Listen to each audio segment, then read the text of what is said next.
En las últimas 3 décadas que han pasado desde el colapso de la Unión Soviética, importante acontecimiento histórico que también puso fin a la Guerra Fría, Estados Unidos ha estado cometiendo una serie de errores estratégicos globales que, aunque no lo crean, han estado debilitando su poder e influencia en el mundo entero.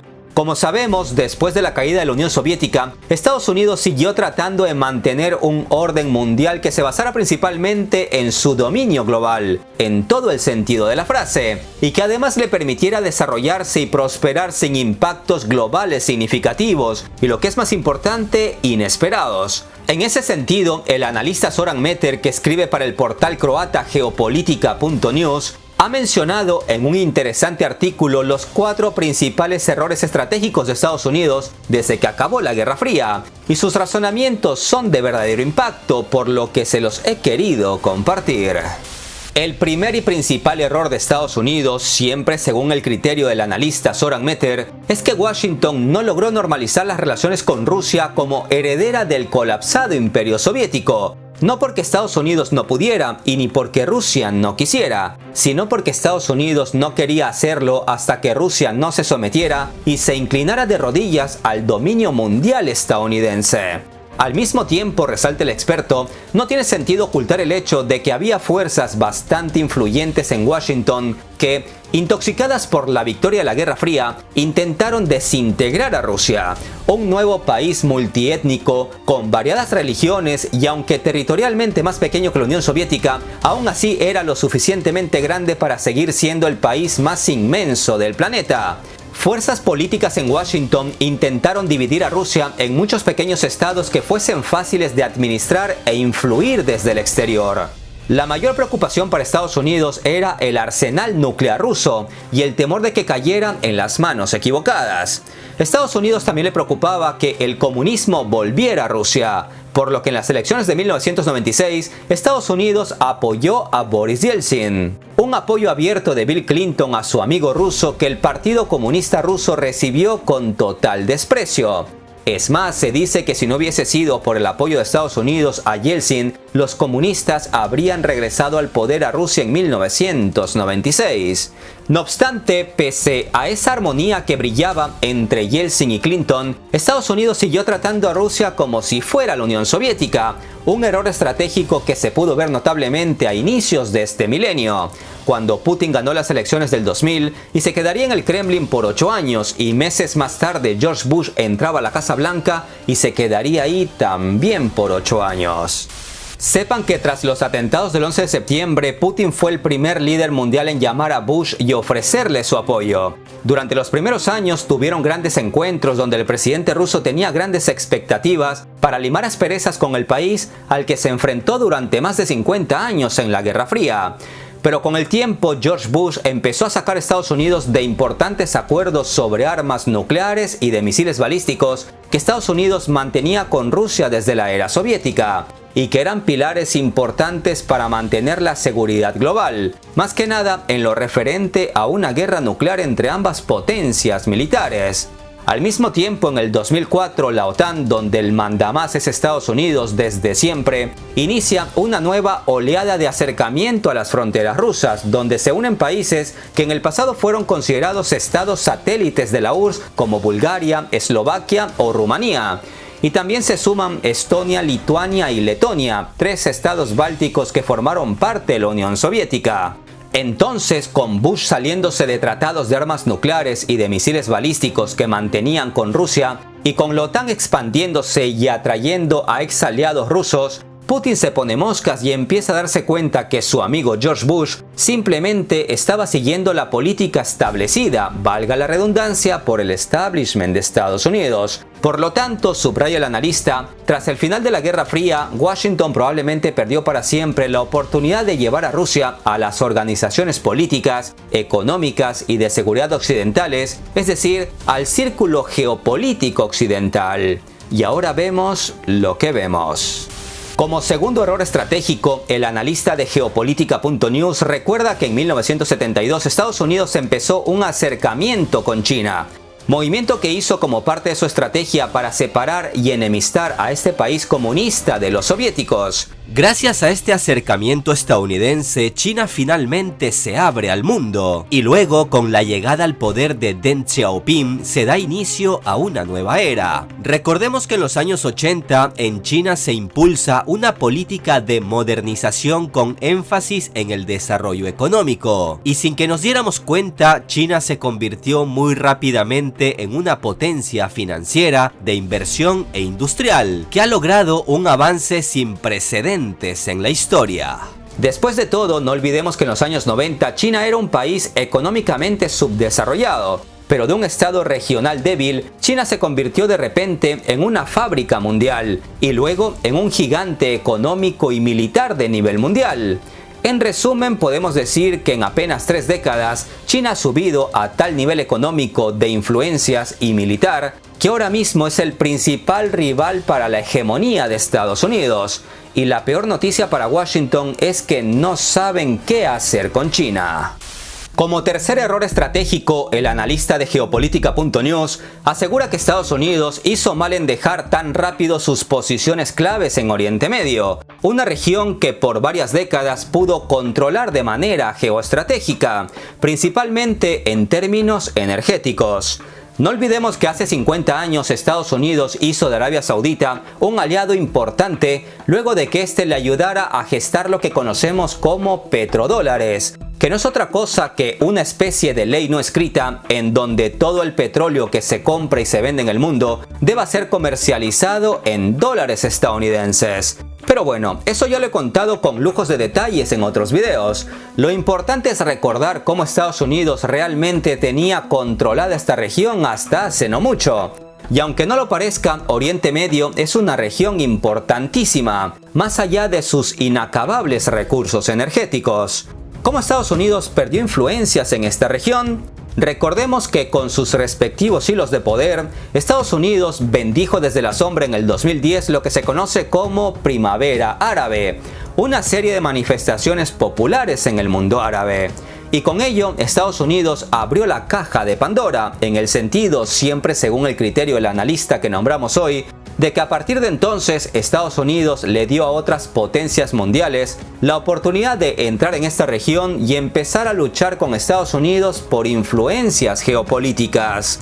En Oriente Medio de repente descubrieron que hay más líderes fuertes aparte de Estados Unidos en el mundo. Rusia aprovechó la situación para entrar como mediador político y militar, y China lo hizo como potencia económica y financiera. Una jugada que Rusia y China hicieron en las narices de Estados Unidos. Por ejemplo, la guerra civil en Siria, orquestada por Estados Unidos en su intento por derrocar a Bashar al-Assad, permitió a Rusia regresar militarmente a esta región de Oriente Medio, que fue una región clave para la política exterior durante la época zarista y lo siguió siendo después bajo los líderes de la Unión Soviética. Y si Rusia entró como salvador de Bashar al-Assad en materia militar y tuvo un acercamiento diplomático con varias monarquías musulmanas, China entró de puntillas con la excusa de inversión y comercio, pero luego campó a sus anchas hasta la cocina. Y ay, cómo les ha ido bien a los chinos. Y Rusia no se puede quejar, pues ha ganado grandes amigos en esta región, para malestar de los Estados Unidos de América. Como cuarto error estratégico, el analista de Geopolítica.news dice que debido a la política mundial neoliberal que Washington ha estado siguiendo activamente durante las últimas 3 décadas, los aliados europeos de repente se dieron cuenta que hay vida más allá que velar por los intereses estadounidenses. Aunque ahora, en medio de la invasión rusa, hayan vuelto a ser obedientes a las recomendaciones de Washington, que suenan más a exigencias. Pero si quitamos este conflicto y nos vamos a hace unos años, la última década quizás, veremos que en el viejo continente comenzaron a mostrar algo de independencia en economía y política exterior. Por ejemplo, la Unión Europea ha sentado una base sólida para la cooperación económica con Irán, que ha sido objeto de duras sanciones por parte de Estados Unidos. Los europeos también abrieron sus puertas de par en par a China, que metieron sus productos Made in China hasta la cocina europea. Y por último, no debemos olvidar que en los últimos años los europeos habían construido relaciones estables con Rusia, y no solo en el sector energético. Antes de las recientes sanciones contra Rusia, eran pocas las grandes empresas y marcas europeas que no estuvieran plantadas en el gran mercado ruso. Estas marcas no solo vendían sus productos allí, sino que muchos también los producían en Rusia.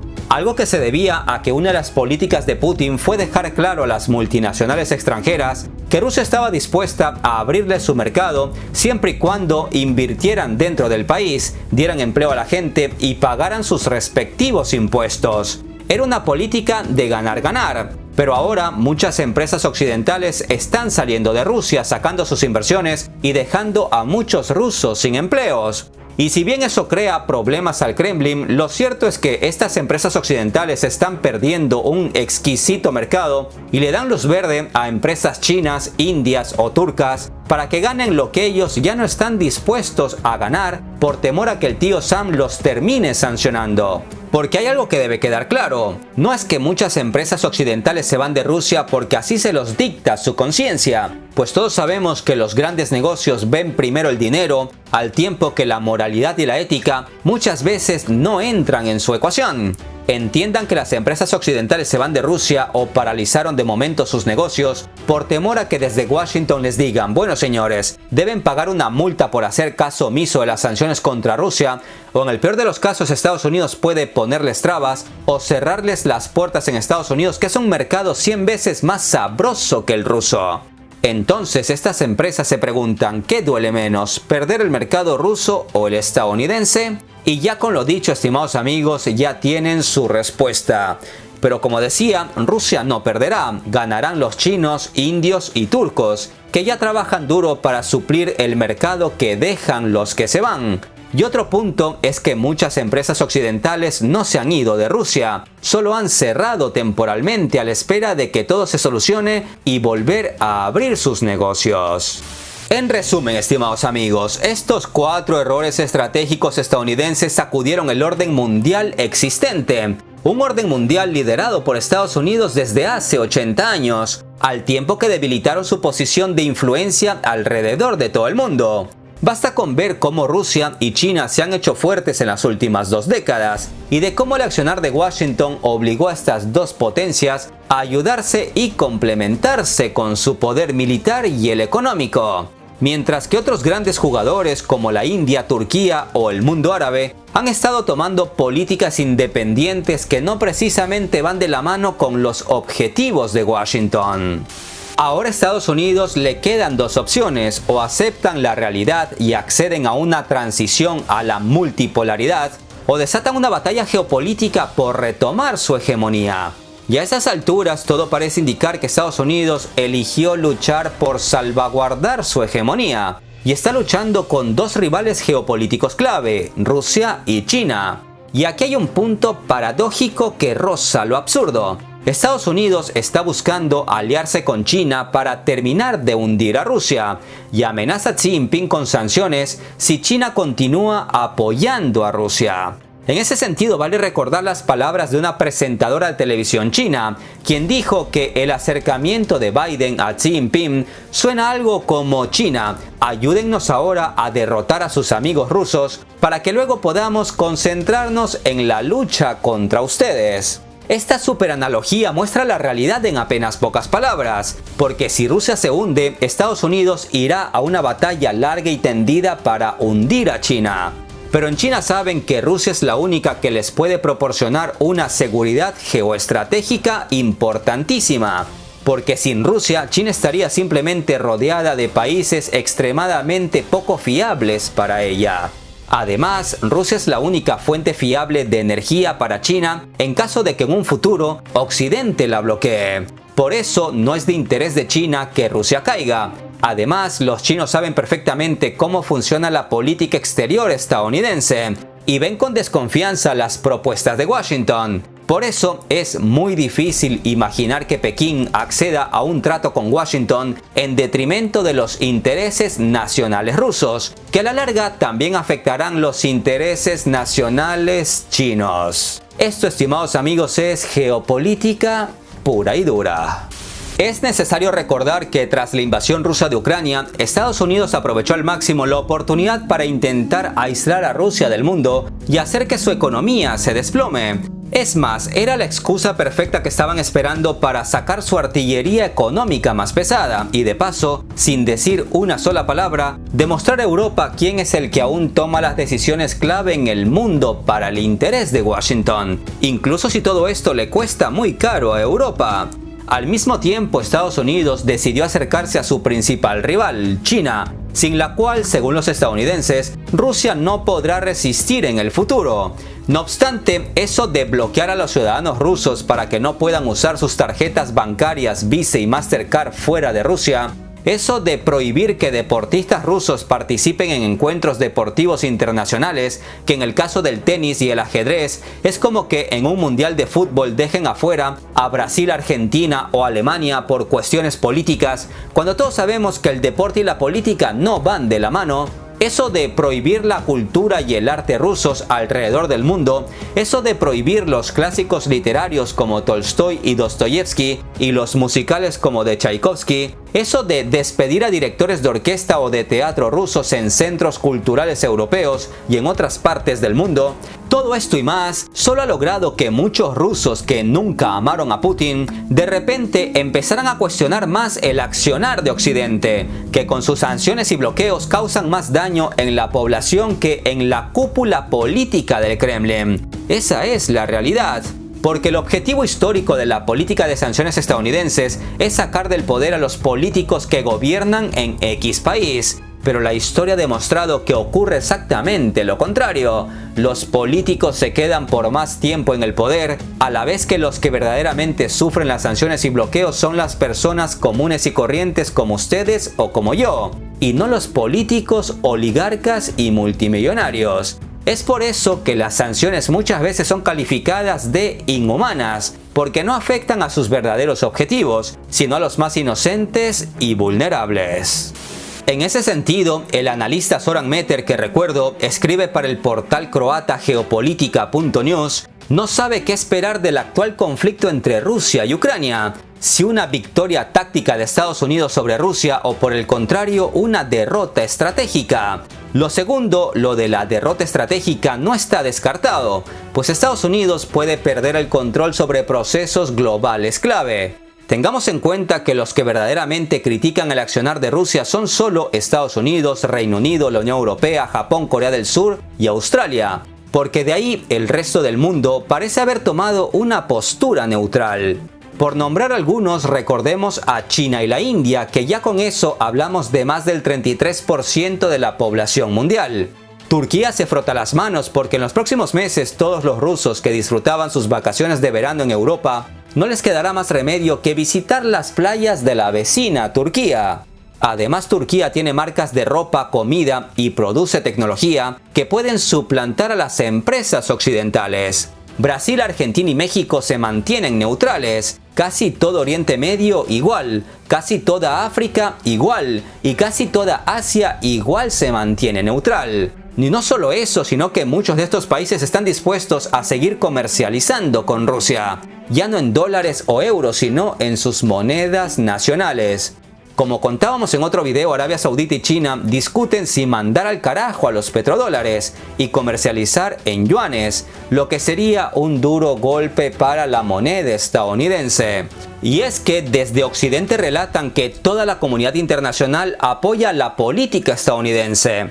Pero como desde China recuerdan, la comunidad internacional es mucho más grande que el territorio que ocupan los aliados estadounidenses. Y hasta se mofaron en un mapa de cómo Estados Unidos ve a lo que ellos llaman la comunidad internacional. Aunque los medios de comunicación occidentales digan que Rusia está acabada, lo cierto es que aún no se sabe quién saldrá victorioso. Puede que el tiempo les dé la razón, pero puede pasar todo lo contrario. Además, en todo este asunto salta a la vista un dato de impacto. Todo parece indicar que China podría sacar grandes beneficios pase lo que pase. Cuando el actual conflicto entre Rusia y Ucrania acabe, quedará claro si Rusia cae y queda plagada de problemas sociales y económicos o por el contrario, sale fuerte y competitiva.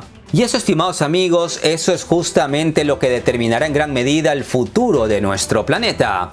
Si bien Estados Unidos y Europa proporcionan alrededor del 50% del PIB mundial, lo cierto es que solo representan menos de 1.000 millones de personas, mientras que solo China, la India y Rusia representan 3.000 millones de personas, y juntas ocupan áreas geográficas vastas, cruciales y estratégicas. Después de esta guerra, nada será igual, estimados amigos, pase lo que pase, gane quien gane.